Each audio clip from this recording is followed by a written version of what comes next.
Hey, welcome back. I hope you are absorbing a lot of great material in the videos as you move through them. This video is called Always Be Prepared for Class. We definitely want to hit the basics and also hit some of the more subtle nuances, and this is obviously one of the basics. Now, what's meant by the title of this video is that when experienced teachers arrive in class, they have all the materials, all the supplies, all the copies, and all the equipment necessary for the plans of the day to function successfully. This may seem overly simplistic, but it's amazing how many teachers still haven't mastered this fundamental idea. But after you've run out of copies once or twice, you will always bring extra copies from that day forward. And after your dry erase marker goes dry mid-lesson just once, you will always bring at least 2 to class each day. I was sitting in the front row of an international anthropology conference watching a world-renowned professor present her research at the whiteboard. And within moments of beginning her presentation, the dry erase marker that she was using dried up. She became frazzled and didn't know what to do.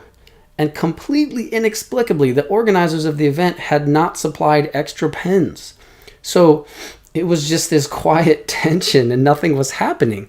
But being a lifelong teacher who was always prepared, and I was sitting right in the front row, I had 3 fresh dry erase markers in my book bag, and I simply handed her one, and then it allowed the whole event to continue. And she came up to me afterwards and thanked me profusely.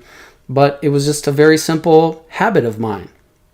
So experienced teachers always have the supplies that they need because they know how difficult life gets when something is missing. In other words, they've run out of or forgotten supplies enough times in the past, so they always make extra sure not to ever let that happen again. So it definitely is sourced in pain, past pain.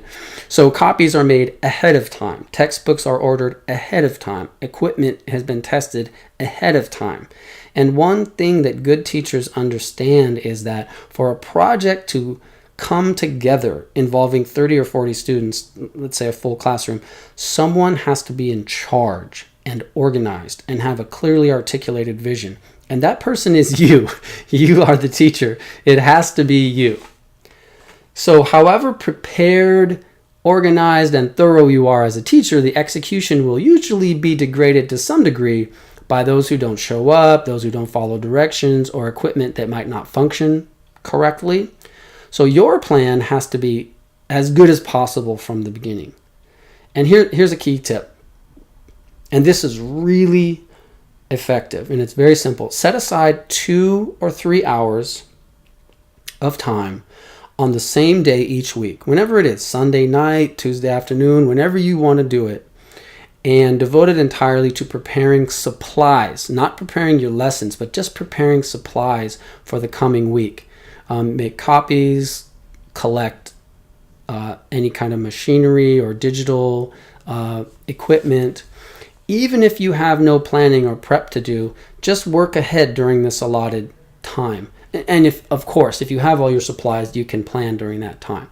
But just setting that time aside, rather than only sort of scrambling to do it right beforehand, is really golden. And we always tell our students to plan ahead, to start their essays early, begin studying for the exam ahead of time. So we have to do the same. And this is especially important for beginning teachers. If those copies or crayons or Bunsen burners aren't ready to go, then the lesson won't work and there will be chaos.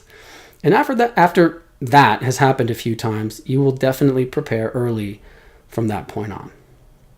Okay, that brings us to the end of this video. Thank you for joining me.